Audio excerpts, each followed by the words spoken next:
Ouais, donc cette capsule vidéo fait suite à la précédente concernant la présentation du tableau de bord qui est vraiment très intéressante pour un étudiant qui veut s'organiser quand il est sur plusieurs sections. Je faisais le conseil de mettre le favori tableau de bord dans le navigateur, tellement il est important, et aussi le calendrier. Alors, limite ici dans cette capsule, je vais montrer comment configurer ce fameux tableau de bord. Parce que en vrai, il n'est pas configuré de cette façon-là par défaut. Donc, quand vous êtes dans votre tableau de bord, c'est le cas ici, vous avez en haut à droite, en dessous de votre nom d'utilisateur, il y a modifier cette page. Modifier cette page, on va cliquer dessus.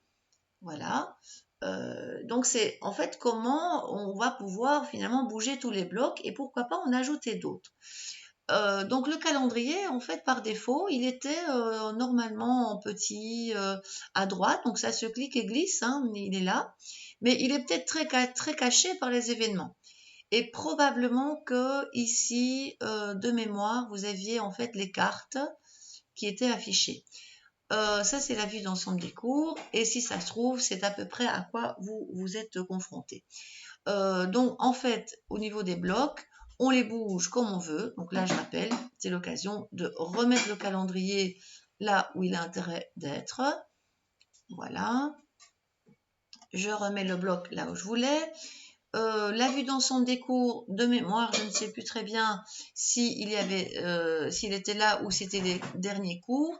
Mais en fait, de toute façon, tous vos blocs que vous pouvez mettre vous-même d'ailleurs sont dans le bas du volet gauche. Donc, ajouter un bloc, il est là. Et quand vous allez voir ça, si par hasard vous trouvez quelque chose d'intéressant là-dedans, pourquoi pas. Je pense qu'ici, peut-être dernier badge, ça peut être intéressant. Limite justement, ça peut être pas mal d'ajouter le bloc dernier badge qui va sans doute s'ajouter dans probablement ici en dessous, mais qui peut finalement être affiché où vous le souhaitez. Donc ça, chaque élément peut s'afficher. Vous le dépassez, vous le cliquez glisser, vous pouvez le paramétrer. Donc voilà. Ici, je vais voir par exemple le paramètre des badges, pourquoi pas. Voilà. Le configurer. Donc, on peut le configurer, le cacher ou le supprimer. Bon, ça, c'est évidemment pas de surprise. Alors, à vrai dire, ici, votre configuration ne sera pas super utile. On peut annuler les configurations. C'est plutôt le déplacement des blocs qui va être intéressant. Et un badge, ça peut être par exemple, si dans un cours, comme par exemple dans le cours d'épreuves intégrées du complément CESS, les professeurs vous ont dit que lorsque votre épreuve intégrée, qui est votre chef-d'œuvre dans l'histoire du cours, va se voir décerner le badge EI recevable. Donc ça, c'est le Graal pour l'étudiant, d'avoir son EI recevable. On rappelle qu'elle est recevable pendant 3 ans. Donc ça mérite un badge qui sera EI recevable pendant 3 ans. Et là, ça peut être pas mal de collectionner vos petits badges, un peu comme pour un jeu vidéo. Alors, donc dans tout le bazar, toutes mes modifications, donc finalement mes blocs, ils sont là. Donc il y a le bloc calendrier que j'ai ramené. Si je changeais d'avis, donc je pourrais le cacher, comme on l'a dit. Vue d'ensemble des cours, donc là par contre, je l'ai déjà évoqué, mais je le rappelle. Voilà, il va arriver en fait comme ça avec finalement l'ensemble de tous vos cours, même anciens. Donc là, à vous de faire le ménage. Dans les 3 petits points, vous les marquez comme favoris là où vous voulez.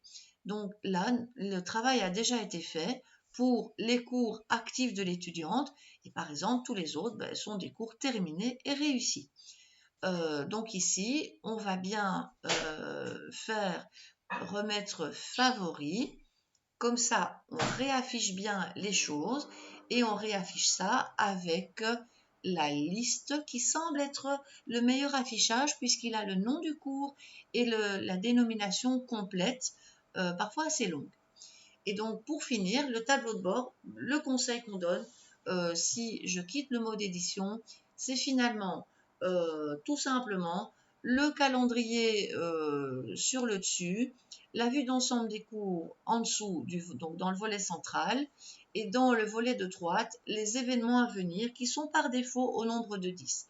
Donc ça clôture la capsule concernant la présentation de ce tableau de bord qui, je vous le rappelle, c'est un petit conseil, sera placé en favori, et la prochaine capsule va parler du calendrier plus en détail.